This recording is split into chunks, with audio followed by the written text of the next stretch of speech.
Hello दोस्तों, स्वागत है आपका अपने यूट्यूब चैनल स्टडी पॉइंट संस्कार में। तो जैसा कि आप यहां पर देख रहे हैं, मैं लेकर आया हूं कक्षा 9वीं परीक्षा 2021-22 सोशल साइंस और सामाजिक विज्ञान का जो आपका रियल पेपर सेट ए।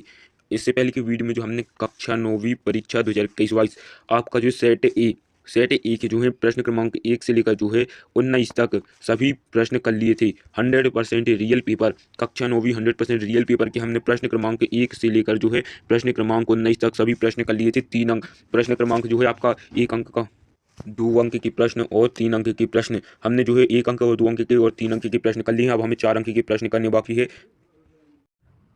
तो आज की वीडियो में हम करेंगे 4 अंक के प्रश्न। तो चलते हैं, वीडियो को लाइक कर दें और चैनल को जो है सब्सक्राइब कर दें। तो यहाँ पर देखिए आपके जो 4 अंक के प्रश्न है प्रश्न क्रमांक 20 से है, और आपको इन प्रश्न क्रमांक 1 से लेकर जो सभी वस्तुनिष्ठ और सभी 2 अंक के प्रश्न चाहिए तो जो पिछली वीडियो को देख लीजिए। यहाँ पर देखिए आपका जो है प्रश्न 17वां है। यहाँ पर जो प्रश्न क्रमांक आपका जो है ये 20वां है। देखिए यहाँ पर प्रश्न क्रमांक जो आपका 20वां है, ये आपका सेट ए प्रश्न क्रमांक 20वां है। देखिए यहाँ पर प्रश्न क्रमांक 20वां है, भारत के सीमाकार मानचित्र में निम्नलिखित को प्रदर्शित कीजिए। तो हमें जो भारत का एक, आप जब जो है परीक्षा देने जाओगे तो प्रश्न क्रमांक 20 में आपको क्या रहेगा, एक भारत का जो आपको चित्र रहेगा। तो आपको उसमें क्या दर्शाना है, बंगाल की खाड़ी और लक्षद्वीप, छोटा नागपुर का पठार और गोवा। तो यहाँ पर देखिए, यहाँ पर जो आपको देखिए ऐसा जो भारत का चित्र बन जाएगा, बना दिया जाएगा। मतलब आपको जो है ऐसे चित्र की एक फोटो कॉपी मिल जाएगी भारत के चित्र की। तो आपको इनमें जो है छोटा नागपुर, लक्षद्वीप, गोवा, बंगाल की खाड़ी, आपको इन सभी को दर्शाना है। तो यहाँ पर सबसे पहले देखिए, यहाँ पर जो है आपको सबसे पहले यहाँ पर एक बिंदु बनानी है और यहाँ पर लिख देना है गोवा। तो आपका हो जाएगा गोवा। फिर यहाँ पर जो आपको इतने बिंदु बिंदु बना देनी है और यहाँ पर लिख देना है लक्षद्वीप। तो आपका जो लक्षद्वीप हो जाएगा। फिर यहाँ पर देखिए, यहाँ पर आपको जो है यहाँ पर जो आपको एक बिंदु बना देनी है और लिख देना है बंगाल की खाड़ी। तो आपका जो है बंगाल की खाड़ी। अब बंगाल की खाड़ी यहाँ से लेकर यहाँ तक कहीं पर भी जो है आप लिख दोगे बंगाल की खाड़ी और ऐसा बिंदु बना दोगे तो आपका जो है माना जाएगा बंगाल की खाड़ी। फिर यहाँ पर जो आपको छोटा नागपुर के लिए जो एक बिंदु बना देना और लिख देना छोटा नागपुर का पठार। और ये जो आपका 4 अंक का प्रश्न हो जाएगा। आप इसको जो है अच्छे से देख लीजिए। भारत का जो नक्शा है, ये भारत में जो आपको इन सभी को दर्शाना है, तो देख लीजिए आप लोग। फिर इसके बाद का जो अथवा है इसका देख लीजिए। इसका जो अथवा है, अथवा प्रश्न है 20वें का जो है अथवा प्रश्न है, भारत के मानचित्र में निम्नलिखित को प्रदर्शित कीजिए। तो आपको जो है क्या क्या प्रदर्शित करना है, नर्मदा नदी, चिल्का झील, पाक जल संधि और अरावली पर्वत। तो यहाँ पर देखिए सबसे पहले आपको जो है यहाँ पर भारत का ऐसा नक्शा दिया जाएगा, तो आपको जो है इसमें दर्शाना है। तो देखिए अरावली पर्वत के लिए आपको यहाँ पर बिंदु बना देना है और लिख देना है अरावली पर्वत। फिर इसके बाद जो नर्मदा नदी पर यहाँ पर बिंदु बना देना है, लिख देना है नर्मदा नदी। ठीक है, तो आपका अरावली पर्वत और नर्मदा नदी आप देख लीजिए। यहाँ पर देखिए ये अरावली नदी है और ये जो है अरावली पर्वत है और ये नर्मदा नदी है। फिर इसके बाद यहाँ पर देखिए आप लोग, यहाँ पर देखिए जहाँ पर आपको जो है यहाँ से होकर देखिए ऐसा होकर जाएगा तो ये जो है चिल्का झील है। यहाँ पर देखिए, यहाँ पर आप देखिए सबसे पहले देखिए यहाँ से जो है सीधी, यहाँ पर देखिए ये जो है भारत का नक्शा है और यहाँ पर देखिए ये सीधी लाइन जा रही, फिर यहाँ से थोड़ी सी बस ऐसी हो रही है तो यहाँ पर क्या है, चिल्का झील है। और जल संधि कहाँ है, तो जल संधि देखिए, जल संधि आपकी यहाँ पर है। आपको जो है 4 बिंदु दर्शानी है, तो आप इनको जो है देख लीजिए। 4 अंक का आपका प्रश्न आएगा। ये वार्षिक परीक्षा 2022 कक्षा 9वीं वार्षिक परीक्षा 2022 100% मेरी गारंटी रियल पेपर है आपका, 100% रियल पेपर है। यहाँ पर फिर आपका जो अगला क्वेश्चन है 21वां क्वेश्चन है। 4 अंक का आपका क्वेश्चन 21वां, सेट ए और सेट सी बिल्कुल सेम आने वाले हैं आपके, सेट ए और सेट सी सेम आने वाले हैं। तो आपका जो कोई भी सेट ए या सी हो, इन प्रश्नों को पढ़ लीजिए, आपका 100% यही आने वाला है। प्रश्न 21वां, फ्रांसीसी क्रांति के परिणाम स्वरूप परिणाम लिखिए। तो जो फ्रांसीसी क्रांति हुई उसके क्या परिणाम निकले, फ्रांसीसी क्रांति के क्या परिणाम निकले, फ्रांसीसी क्रांति के क्या परिणाम निकले, उनको जो है लिखना है। तो फ्रांसीसी क्रांति के परिणाम लिखिए। तो यहाँ पर देखिए फ्रांस की क्रांति के परिणाम निम्न हैं। फ्रांस की जो क्रांति हुई इसके जो परिणाम है वो निम्न है। क्या क्या परिणाम निकले, तो देखिए समानतवाद का अंत हो गया। जो फ्रांसीसी क्रांति हुई तो उससे क्या हुआ, समानतवाद का अंत हो गया। फिर दूसरा है शासन व्यवस्था में सुधार हुआ। जो शासन व्यवस्था थी, जो फ्रांस की शासन व्यवस्था थी उसमें क्या हो गया, सुधार हुआ। फिर तीसरा हो जाएगा निरंकुश राजतंत्र की समाप्ति हुई। मतलब कि निरंकुश राजतंत्र क्या होता है, मतलब कि वहाँ पर ना तो चुनाव हो सकते, मात्र एक ही राजा हो सकता है। वहाँ पर निरंकुश राजतंत्र में कोई भी जो है राजा नहीं बन सकता। वहाँ का जो राजवंश का जो व्यक्ति होता है वही राजा बन सकते हैं निरंकुश राजतंत्र में। तो निरंकुश राजतंत्र की जो है समाप्ति हो गई। और फिर जो है नवीन अर्थतंत्रीय व्यवस्था की स्थापना हुई। मतलब जो है नवीन, मतलब कि जो नई है, यहाँ पर नई अर्थतंत्रीय व्यवस्था की जो है स्थापना हुई। फिर यहाँ पर देखिए फिर 5वां है समानता एवं स्वतंत्रता के विचारों का प्रसार हुआ। मतलब कि जो फ्रांसीसी क्रांति हुई तो उससे क्या हुआ, समानता, मतलब कि प्रत्येक व्यक्ति, प्रत्येक जो है महिला एवं पुरुष उनमें जो है समानता का एवं स्वतंत्रता का जो है विचारों का प्रसार हुआ। मतलब जो है फ्रांसीसी क्रांति के परिणाम स्वरूप सभी व्यक्तियों में समानता और स्वतंत्रता का जो विचार है, स्वतंत्रता और समानता की जो विचार है, उनका क्या प्रसार हुआ। फिर जो छठवा है फ्रांस का एक राष्ट्र के रूप में उदय हुआ। मतलब जो फ्रांस है उसका एक जो राष्ट्र, फ्रांस का जो राष्ट्र के रूप में क्या हुआ, उदय हुआ। मतलब जो फ्रांस एक राष्ट्र के रूप में बना। फिर सातवां है मताधिकार का विस्तार हुआ। मतलब कि मत देने का जो है विस्तार हुआ। मतलब कि सभी व्यक्ति जो है मत दे सकते हैं, मताधिकार का जो विस्तार हुआ। फिर आठवां है गणतंत्रीय आदर्शों की स्थापना हुई। मतलब कि जो गणतंत्रीय आदर्शों की जो है स्थापना हुई।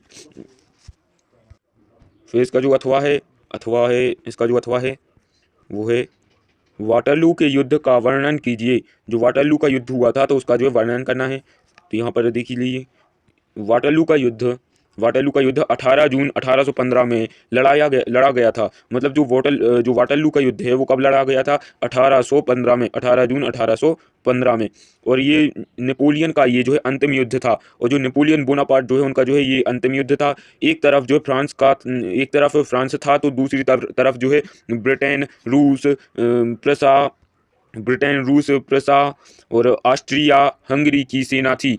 युद्ध में युद्ध युद्ध में पराजय के बाद, हारने के बाद नेपोलियन ने आत्मसमर्पण कर दिया था और मित्र राष्ट्रों ने उसे कैदी के रूप में जो है सेंट हेलेना टापू पर भेज दिया। मतलब जो है यहाँ पर जो है वाटरलू का जब युद्ध हुआ तो जो है नेपोलियन जो है उसमें हार गया था। नेपोलियन ने क्या किया, जब नेपोलियन हारने लगा तो उसमें आत्मसमर्पण कर दिया।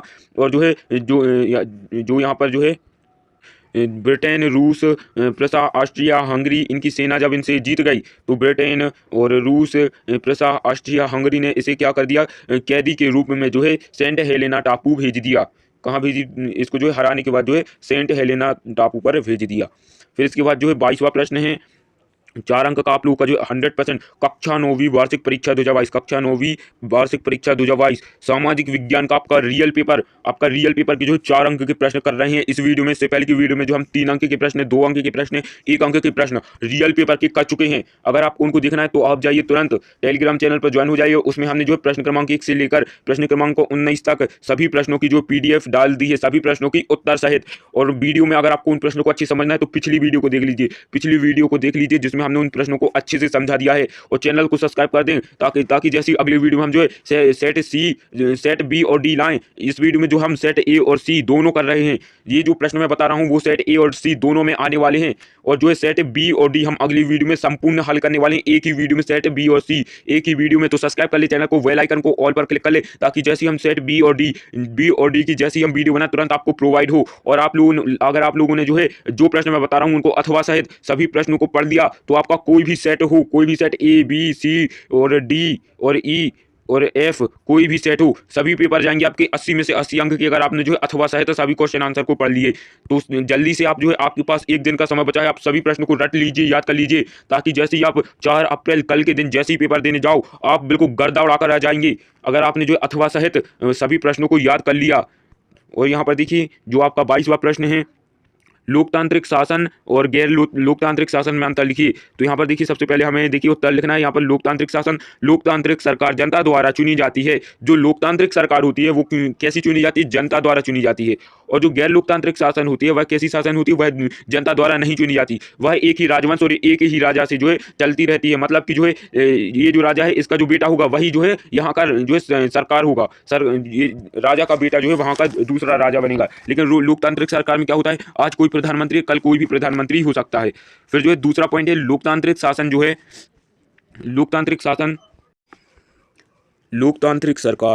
लोकतांत्रिक सरकार संविधान और कानून के दायरे में रहकर कार्य करती है। मतलब जो लोकतांत्रिक शासन में क्या होता है, जो लोकतांत्रिक जो सरकार होती है, लोकतांत्रिक शासन में जो सरकार होती है वह संविधान और कानून के दायरे में रहकर जो कार्य करती है। लेकिन जो गैर लोकतांत्रिक शासन होता है जिसमें कोई लोकतंत्र नहीं होता वह कैसी होती है, यह संविधान के अनुरूप कार्य नहीं करती। मतलब ये जो है अपनी मर्जी से जो है यहाँ का राजा होता है, वहाँ की राजा की मर्जी से जो है कार्य होता है। राजा गैर लोकतांत्रिक शासन में क्या होता है, राजा की मर्जी से, जो कि वहाँ का राजा होता है उनकी मर्जी से जो है कार्य होता है। लेकिन लोकतांत्रिक सरकार में क्या होता है, संविधान और कानून के दायरे में रहकर जो है कार्य होता है। फिर तीसरा पॉइंट है, लोकतांत्रिक शासन जो है यह जनता के अधिकारों की जो है रक्षा करती है। मतलब जो लोकतांत्रिक शासन होती है, लोकतांत्रिक शासन, इसमें जो जनता को अधिकार मिले हुए हैं तो उनकी क्या होती है, रक्षा होती है। और लेकिन जो गैर लोकतांत्रिक होती है, गैर लोकतांत्रिक, उसमें क्या होता है, गैर लोकतांत्रिक में क्या होता है, गैर लोकतांत्रिक शासन में जो है, गैर लोकतांत्रिक शासन में यह जनता के अधिकारों का जो दमन करती है। लोकतांत्रिक शासन में जो है जनता के अधिकारों की रक्षा होती है, लेकिन इसमें जो है जनता के अधिकारों का जो है दमन होता है। फिर चौथा जो है लोकतांत्रिक शासन, जो लोकतांत्रिक शासन होती है वो क्या होती है, चुनाव प्रक्रिया में भाग लेती है। मतलब कि जो लोकतांत्रिक शासन होती है, लोकतांत्रिक शासन में क्या होता है, हर हर वर्ष जो है, हर 3-4 वर्ष या यह जो है चुनाव, इसमें जो है लोकतांत्रिक सरकार में, जो लोकतांत्रिक शासन में क्या होता है, चुनाव होता है, चुनाव प्रक्रिया में भाग लेती है लोकतांत्रिक शासन। इसमें जो है चुनाव होते हैं जिससे कि सरकार बदली जा सकती है। लेकिन जो गैर लोकतांत्रिक शासन होता है, गैर लोकतांत्रिक शासन, ये जो है चुनाव प्रक्रिया में भाग नहीं लेती। इससे जो है, ये जो चुनाव प्रक्रिया में भाग नहीं लेती और इससे जो है इसकी सरकार नहीं बदली जाती। इसका जो शासक होता है वह एक ही होता है, और वही जो है फिर उसके बाद जो वहाँ का शासक होता है गैर लोकतांत्रिक का, वह उसका बच्चा होता है, पुत्र होता है। फिर उसके बाद उसका पुत्र जो है शासन करता है। लेकिन जो है यहाँ पर लोकतांत्रिक में क्या होता है, चुनाव होते हैं जिससे कि सरकार बदली जा सकती है। फिर पांचवा है लोकतंत्र शासन। लोकतंत्र शासन का जो उदाहरण है वो क्या है, लोकतंत्र है। लोकतांत्रिक शासन का उदाहरण लोकतंत्र है, और जो गैर लोकतांत्रिक शासन का उदाहरण है वो क्या है, राजतंत्र, तानाशाही। ये जो है गैर लोकतांत्रिक शासन का जो है उदाहरण है। फिर इसका जो अथवा है, जो है प्रतिनिधि लोकतंत्र से आप क्या समझते हो? तो लोकतंत्र शासन व्यवस्था में जनता सर्वोपरि होती है। जो लोकतंत्र शासन होता है, लोकतांत्रिक शासन होता है, उसमें क्या होता है, जनता सर्वोपरि होती है। ठीक है, इसमें जो जनता अपने प्रतिनिधि को चुनती है, वह चुने हुए प्रतिनिधि द्वारा शासन किया जाता है। इसमें जो क्या होता है, लोकतंत्र में जो होता है, जनता जनता अपनी किसको चुनती है, प्रतिनिधि को चुनती है, वोट देती है। और जो चुना गया प्रतिनिधि होता है, क्या चुना गया प्रतिनिधि होता है, उसके द्वारा जो शासन किया जाता है, शासन किया जाता है। इस प्रकार के जो चुने हुए शासकों, मतलब इस प्रकार के चुने शासक मतलब कि प्रतिनिधि, इस प्रकार के चुने गए प्रतिनिधि के द्वारा जो किया जाने वाला शासन होता है उसे प्रतिनिधि शासन कहते हैं। वह क्या क्या कहलाता है, प्रतिनिधि शासन कहलाता है। लोकतंत्र शासन व्यवस्था में जनता सर्वोपरि होती है। इसमें जनता अपने प्रतिनिधि को चुनती है, वह चुने हुए प्रतिनिधि द्वारा शासन किया जाता है। इस प्रकार चुने हुए शासकों के द्वारा किया जाने वाला शासन प्रतिनिधि शासन कहलाता है। तो इसके बाद का जो है, जो आपका प्रश्न है, 23वां प्रश्न है, निर्धनता दूर करने के 4 उपाय लिखिए। ये आपका 4 अंक का जो लास्ट प्रश्न है, सेट ए और सी। सेट ए और सी का जो आपका लास्ट प्रश्न है, रियल पेपर 100% रियल पेपर है आपका। कक्षा 9वीं वार्षिक परीक्षा 2022 100% रियल पेपर। और ये जो आपका कक्षा 9वीं 23वां प्रश्न है आपका, सेट ए और सी का, सेट ए और सी का। और बी और डी अगली वीडियो में बताने वाले हैं। बिल्कुल आपका अगले जो विज्ञान का पेपर था, हिंदी का पेपर था, इंग्लिश का पेपर था, तो इसमें जो आपके सेट ए और सेट सी थे बिल्कुल सेम आए थे, सेम टू सेम, एक प्रश्न नहीं बदला था। और यहाँ पर देखिए प्रश्न 23वां, निर्धनता दूर करने के 4 उपाय लिखिए। तो यहाँ पर देखिए निर्धनता दूर करने के 4 उपाय कौन कौन से हैं। तो निर्धनता दूर करने के लिए 4 उपाय निम्न है, मतलब कि निर्धनता दूर करने के लिए जो 4 उपाय हमने बताए वो निम्न मतलब कि नीचे हैं। तो यहाँ पर कौन कौन सी है, तो जनसंख्या नियंत्रण, और दूसरा है कृषि विकास, तीसरा है सामाजिक सेवाएं व सुरक्षा, और चौथा है आर्थिक विकास में तेजी। मतलब कि देखिए, जब हमें निर्धनता को कम करने के लिए क्या करना चाहिए, जनसंख्या पर नियंत्रण होना चाहिए, कृषि में विकास होना चाहिए, मतलब कि खेती किसानी जो हो उस पर जो विकास करना चाहिए, उसमें जो विकास होना चाहिए। और जो सामाजिक सेवाएं, हमें जो सामाजिक सेवाएं करनी चाहिए, गरीबों को खाना और पैसे जो है रहने के लिए आवास देना चाहिए, और उनकी जो सुरक्षा, सामाजिक सेवाएं एवं सुरक्षा। और जो है आर्थिक विकास में तेजी लानी चाहिए, जो हमारा जो आर्थिक विकास उसमें क्या करनी चाहिए, तेजी लानी चाहिए। फिर इसके बाद जो है प्रश्न इसका जो 23वें का अथवा है, भारत सरकार द्वारा चलाई गई 4 योजनाओं का वर्णन कीजिए। तो यहाँ पर जो हमें 4 योजना लिखनी है और उनका जो वर्णन करना है। तो यहाँ पर देखिए, भारत सरकार द्वारा चलाई गई 4 योजनाएं निम्न हैं। भारत सरकार द्वारा चलाई गई 4 योजना नीचे हैं, निम्न हैं। पहली क्या है, नमामि गंगे योजना।